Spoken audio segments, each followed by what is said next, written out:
खबर है यूपी से, जहां बहुजन मुक्ति पार्टी ने निकाली प्रदेश स्तरीय परिवर्तन यात्रा। जी हां, खबर है यूपी के जौनपुर जिले के थाना सराय ख्वाजा क्षेत्र अंतर्गत कोयरी डीह रामलीला मैदान में बहुजन मुक्ति पार्टी ने प्रदेश स्तरीय परिवर्तन यात्रा के दौरान अपना कार्यक्रम किया। 29 सूत्रीय मुद्दों के साथ देश में बेरोजगारी, महंगाई, भ्रष्टाचार, अपराध के बढ़ने को लेकर यह यात्रा निकाली गई। मीडिया कर्मियों से बातचीत करते हुए उन्होंने बताया कि यह यात्रा 7 महीने के लिए निकाली गई है और यह उत्तर प्रदेश के सारे विधानसभाओं में की जाएगी। यह यात्रा वाराणसी के सारनाथ से प्रारंभ हुई। कार्यक्रम को संबोधित करते हुए सभी वक्ताओं ने अपने अपने पक्ष रखे।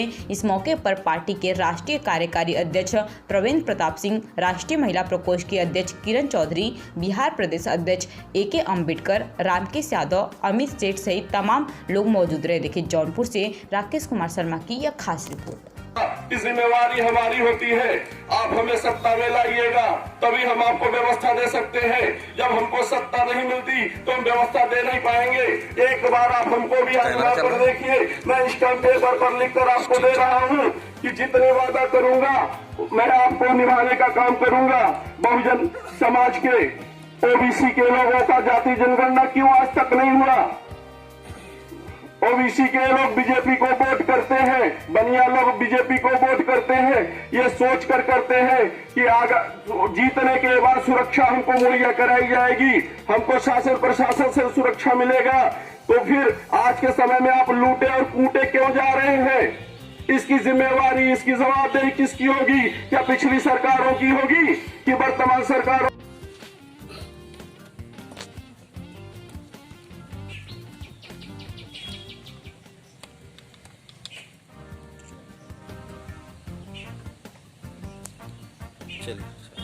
मैडम आपका परिचय। मैं किरण चौधरी, राष्ट्रीय अध्यक्ष बहुजन मुक्ति पार्टी। मैडम जो ये आप लोग यात्रा लेके चल रहे हैं, इसका क्या उद्देश्य है? ये जो बहुजन मुक्ति पार्टी की परिवर्तन यात्रा निकाली गई है, इसमें 29 मुद्दे हैं जो कॉन्फ्रेंट हमारी जनता के बीच में पहुंच रहे हैं और उसमें एक मुद्दा महिलाओं का है कि यानी कि आज उत्तर प्रदेश में जब से बीजेपी की सरकार बनी है, उत्तर प्रदेश में ही नहीं केंद्र में भी बनी है, तब से हमारी महिलाएं सुरक्षित हैं। यानी कि महिलाओं पर इस तरह से अन्याय अत्याचार स्थापित हो गया है और उत्तर प्रदेश की जो सरकार है महिलाओं की सुरक्षा करने में असमर्थ हो रही है। तो इसलिए हम बहुजन मुक्ति पार्टी के माध्यम से परिवर्तन यात्रा निकाल करके और जो हमारे मुद्दे हैं उसमें एक मुद्दा हमने डाला हुआ है कि अगर ये सरकारें असमर्थ हो रही है तो बहुजन मुक्ति पार्टी को अगर अवसर मिलता है तो आने वाले समय में हर न्याय पंचायत स्तर पर एक पुलिस चौकी होगी जो महिलाओं का होगा, यानी महिलाएं भी वहाँ पर स्थापित होगी और महिलाएं ही महिलाओं की सुरक्षा करेंगी। मैडम आप कह रही हैं कि महिलाएं सुरक्षित नहीं हैं, लेकिन एक तरफ भाजपा की सरकार ये दावा कर रही है कि बेटी बचाओ बेटी पढ़ाओ और हमारे कुशासन को देखो, हम महिलाओं के लिए अनेक कार्य कर रहे हैं। इस पे आप क्या कहना चाहेंगे? देखिए, कहने और करने में बड़ा अंतर होता है। कहने और करने में बहुत बड़ा अंतर होता है। जैसे 2014 का इलेक्शन अगर आप देख लीजिए और 2017 का इलेक्शन अगर आप देख लीजिए तो उसमें यही बीजेपी के लोगों ने मंच के माध्यम से बहुत बड़े बड़े वादे किए थे लेकिन असफल हो गए और महिलाओं की जहाँ तक बात करें और वो लोग महिलाओं के मुद्दे को उठा रहे हैं जिनके घर में महिलाएं है ही नहीं, जिनकी खुद की पत्नियां नहीं, और वो कह रहे हैं कि हमें जो है मुस्लिम महिलाओं की चिंता है, हमें मुस्लिम महिलाओं की चिंता है।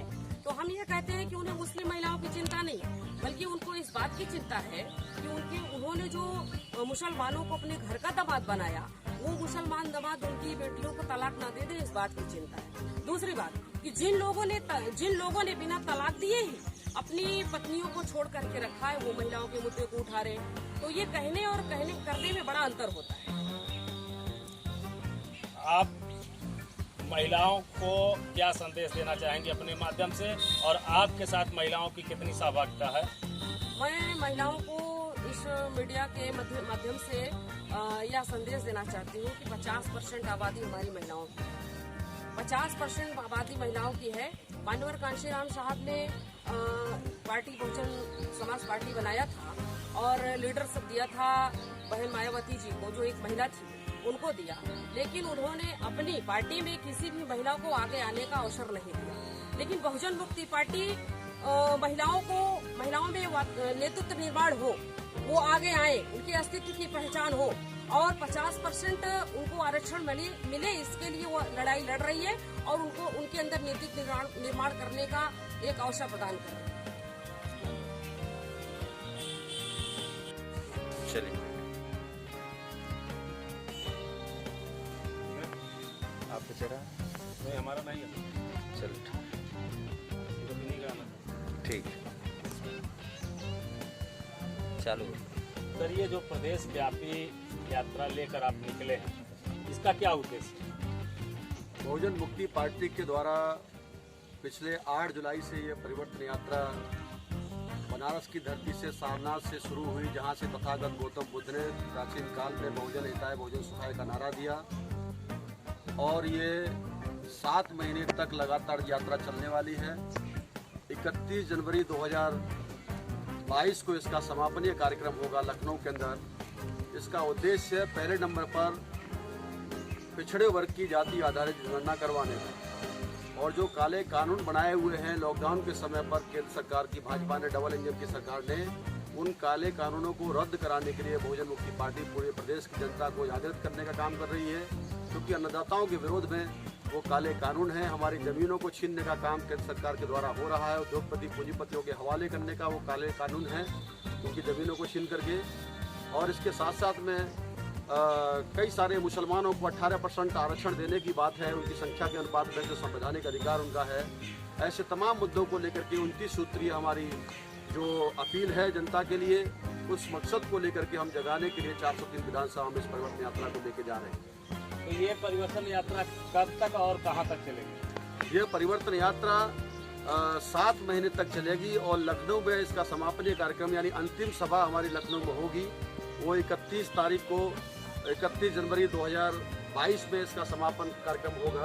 उससे पहले भी बहुजन मुक्ति पार्टी अपनी राज्य स्तरीय सभा करेगी, मगर 403 विधानसभा हमारी उधर में कंप्लीट हो जाएगी। और आने वाले 2022 के चुनाव में आपकी पार्टी का क्या परफॉर्मेंस रहेगा? हमारी पार्टी आज की तारीख में उत्तर प्रदेश के अंदर में बीजेपी के लोगों से, केंद्र और बीजेपी की राज्य की सरकार से पूरी जनता के अंदर में त्राहिमाम मचा हुआ है, परेशान है और सपा बसपा से कोई उम्मीद जनता को दिखाई नहीं दे रही है, क्योंकि उनके मुद्दों की बात करते हुए ना समाजवादी पार्टी दिखाई दे रही है। अभी 314 IAS बच्चों को रिटर्न परीक्षा पास करने के बाद भी उनको ज्वाइनिंग लेटर नहीं दिया। ऐसा काम बीजेपी की सरकार में हुआ, नरेंद्र मोदी जी प्रधानमंत्री उनके द्वारा नहीं हुआ, मगर समाजवादी पार्टी की तरफ से भी उनकी आवाज़ को उठाते हुए कोई बात नजर नहीं आ रही है। हाल ही में नीट की परीक्षा हुई, पिछड़ों के आरक्षण को समाप्त कर दिया गया, डॉक्टर बनने के अधिकार को छीन लिया गया, मगर न समाजवादी पार्टी की तरफ से कोई बात उठाई गई, ना ही बहुजन समाज पार्टी की तरफ से बात उठाई गई है। इन सभी मुद्दों को लेकर के बहुजन मुक्ति पार्टी ही एकमात्र लड़ाई लड़ रही है। हम प्रदेश की जनता को जागृत कर रहे हैं और अपार जन समर्थन हमको जनता के द्वारा मिल रहा है। 2022 के चुनाव में आपकी पार्टी कितने सीटों पर चुनाव लड़ेगी? देखिए, हमारी तैयारी मैंने आपको बताया कि यात्रा के माध्यम से हम 403 विधानसभा में जाने वाले हैं, जा ही रहे हैं और आज इसका जौनपुर में 14वां दिन है। 23वीं विधानसभा का ये कार्यक्रम यहाँ संपन्न हुआ है और इसके साथ साथ में 403 विधानसभाओं पर हमारी तैयारी है। लेकिन आने वाले समय में अभी फिलहाल में जो बहुत सारे छोटे छोटे दल हैं, कहीं जौनपुर लेवल पर उनका प्रभाव है, कहीं एक सीट पे प्रभाव है उनका, तो ऐसे तमाम छोटे छोटे दलों के साथ मिलकर के अभी 46 दल हमारे संपर्क में हैं।